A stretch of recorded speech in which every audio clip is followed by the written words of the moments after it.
کھڑے ہو کر یا بیٹھ کر پانی پینے کے کیا آداب ہیں؟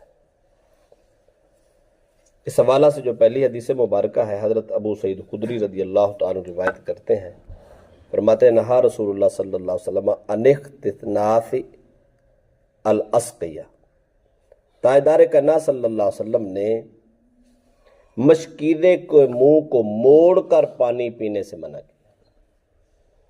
مشکیدے سے مراد وہ بڑا برتن ہے، گھڑا ہو سکتا ہے، کولر ہو سکتا ہے، بالٹی ہو سکتی ہے، جگ ہو سکتا ہے، جس میں اتنا پانی ہو کہ ایک آدمی نہ پی سکتا ہو۔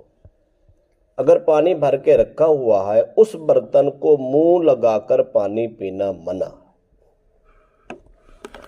حضرت ابو ہریرہ رضی اللہ تعالیٰ عنہ سے روایت ہے، فرماتے ہیں نہا رسول اللہ صلی اللہ علیہ وسلم ان یشرب من فی الثقاء او القربہ، نبی اکرم صلی اللہ علیہ وسلم نے مشک یا مشکیدے یعنی بڑے یا چھوٹے برتن میں جہاں پانی بھر کے رکھا ہو، صرف اس لیے تاکہ معاملات گھر کے یا اس وقت کے گزارنے ہیں، سرکار دو علیہ وسلم فرمایا اس کو منہ لگا کر مت پیے۔ ان دونوں حدیثوں میں بڑے برتن کو منہ لگا کر پانی پینے کا منع کرنے کا حکم آیا ہے۔ تیسری حدیث ہے حضرت ام ثابت قبشہ بنت ثابت، یہ حضرت حسان بن ثابت کی بہن ہے جو رسول اللہ صلی اللہ علیہ وسلم کے عظیم نعت خواں تھے۔ وہ فرماتی ہیں کہ داخل علیہ رسول اللہ صلی اللہ علیہ وسلم فشرب من فی قربۃ معلقۃ قائما، آپ فرماتی ہیں کہ رسول اکرم صلی اللہ علیہ وسلم ہمارے گھر تشریف لائے تو ہمارے گھر میں مشک ایک درخت پہ لٹکی ہوئی تھی۔ پانی کا جو مشکیدہ تھا، جو گھڑا تھا، وہ ایک درخت پہ لٹکا ہوا تھا۔ سرکار دو علیہ وسلم ہمارے گھر تشریف لائے، اس درخت پہ لٹکے ہوئے مٹکے کو منہ لگا کر اس کو تھوڑا سا ٹیڑھا کر کے آپ نے پانی کھڑے ہو کے پیا۔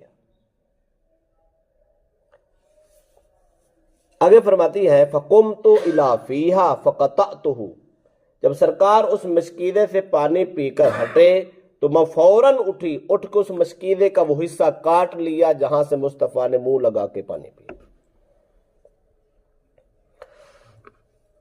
پہلا مسئلہ تو ہم نے یہ حل کرنا ہے، پہلی دو حدیثیں ہم نے بخاری و مسلم کی پڑھی ہے جس میں رسول اکرم صلی اللہ علیہ وسلم نے مشکیدے کو منہ لگا کر پانی پینے سے منع کیا۔ اب اس حدیث میں ہم نے پڑھا رسول اکرم صلی اللہ علیہ وسلم خود کھڑے ہو کر مشکیدے کو منہ لگا کر پانی پی رہے۔ اس کا جو جواب ہے وہ یہ ہے، پہلی دو حدیثوں میں منع کیا گیا، اس کا مطلب یہ ہے افضل یہ ہے بیٹھ کے پئیں، افضل یہ ہے مشکیدے کو منہ نہ لگائیں، گھڑے کو منہ نہ لگائیں، بلکہ چھوٹے برتن میں، گلاس میں، پیالے میں، ایسا برتن جس کو عام استعمال کرتے ہیں اس میں پانی ڈال کے پی، یہ افضل ہے، یہ اکمل ہے، یہ پسندیدہ عمل ہے۔ رسول اکرم صلی اللہ علیہ وسلم نے اس کو ترجیح دی ہے اور اسی کی ترغیب دلائی ہے۔ رہ گیا ایک بار سرکار نے کھڑے ہو کے بھی پی لیا۔ پہلی تو بات یہ ہے مشک ان کے گھر میں لٹکی تھی، وہ نیچے رکھی ہوئی تھی۔ دوسری بات ممکن ہے وہاں برتن چھوٹا نہ رکھا ہو، بعض اوقات نہیں بھی رکھا ہو۔ اگر چھوٹا برتن ہو بھی نہ، پیاس بھی لگی ہے، پانی پینا ہے تو کیا کریں گے؟ تو صاف ظاہر ہے پھر بڑے برتن سے ہی پینا ہے۔ اگر ایسا کوئی سبب بن جائے، ایسی مشکل بن جائے، تب بھی بڑے برتن کو پھر منہ لگانے کی اجازت ہے، جائز ہے۔ پھر یہ حرام نہیں ہو جاتا، سرکار نے تو منع کیا ہے لہذا حرام ہو گیا، حرام نہیں ہوتا۔ سرکار نے ایک بار پی کے بتا بھی دیا، اگر ایسا مسئلہ ہو جائے تو منہ لگا کے پینا جائز بھی ہے، گنجائش ہے اس کی۔ اور تیسری بات یہ سمجھ آئی، حضرت قبشہ فرماتی ہیں سرکار دو علیہ وسلم نے اس مشکیدے کو جب منہ لگا کے پیچھے ہٹے، میں نے فوراً وہ ٹکڑا کاٹ لیا۔ کیوں؟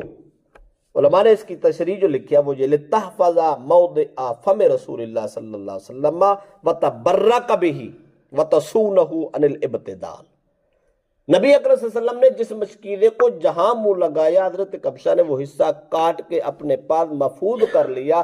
وہ جگہ جہاں کملی والے کا منہ لگا ہے، کسی عام انسان کا منہ نہ لگ جائے، اس کے تحفظ کے لیے ادباً۔ نمبر 2،